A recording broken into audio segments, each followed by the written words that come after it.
Allergy, diabetes, hyper বাচ্চা infection, সিসা, type 1 diabetes. Sir কতদিন পরে আপনার ডায়াবেটিস প্রথম কন্ট্রোলে আসে? প্রথম কন্ট্রোলে স্যার এক সপ্তাহের ভিতরে ওষুধ খাওয়ার পরে তো পুরো সুস্থতা বোধ করেছি। আর এখন আসছি যে সামনে রমজান মাস একটু চোখ নেওয়ার লাগে।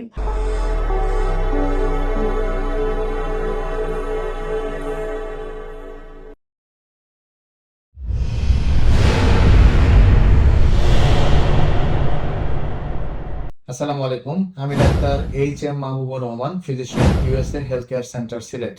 আজকে আমাদের একজন সম্মানিত বোন আমাদের সাথে উপস্থিত আছেন। তো ওনার নিজের মুখেই শুনবো যে ওনার দীর্ঘ 16 বছরের টাইপ 1 ডায়াবেটিস মেলাইটাস এবং টাইপ 1 ডায়াবেটিস মেলাইটাসের কমপ্লিকেশন গুলোকে জয় করে কিভাবে সুস্থ স্বাভাবিক জীবনে ফিরলেন। আসসালামু আলাইকুম। বাবা, আপনার কি নাম? বয়স কত মা? 30।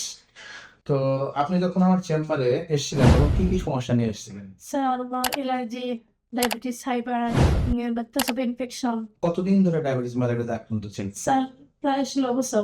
16 বছর। দিন হাই প্রেসারে কতদিন ধরে আক্রান্ত ছিলেন? 6 বছর। 6 বছর। তো আপনার যে ডায়াবেটিসটা কোন ধরনের ডায়াবেটিস মেলাইটাস আপনি জানেন কিনা? সিসা, type 1 diabetes. Type 1 diabetes mellitus. আমরা যখন আপনাকে চিকিৎসা শুরু করলাম এবং চিকিৎসার পাশাপাশি যখন খাবারের পদ্ধতি দেওয়া, তারপরে ব্যায়ামগুলো করা, এই সবকিছু মানার পরে কতদিন পরে আপনার ডায়াবেটিস প্রথম কন্ট্রোলে আসে? প্রথম কন্ট্রোলে স্যার এক সপ্তাহের ভিতরে। এক সপ্তাহের ভিতরে কন্ট্রোলে চলে আসে। তো এখন আপনি যে 3 মাস পরে আবার আমার চেম্বারে আসলেন, মানে কি পারপাসে এসেছেন আসলে? স্যার আমি তো ওষুধ খাওয়ার পরে তো পুরো সুস্থতা বোধ করেছি। আর এখন আসছি যে সামনে রমজান মাস একটু চোখ নেওয়ার লাগে। মানে ডায়াবেটিসের একটু ফলো আপ জি। করতে আসছেন, বা ডায়াবেটিসের সময় খাবারটা কিভাবে খাবেন, বা রমজানের সময় কিভাবে ডায়াবেটিসটাকে নিয়ন্ত্রণ করতে, তাই তো? জি স্যার। তো এই যে আপনি 3 মাস চিকিৎসা নিলেন, সবকিছু মিলে আপনি কেমন ফিল করতেছেন? আলহামদুলিল্লাহ ভালো স্যার। তো ধন্যবাদ আপা।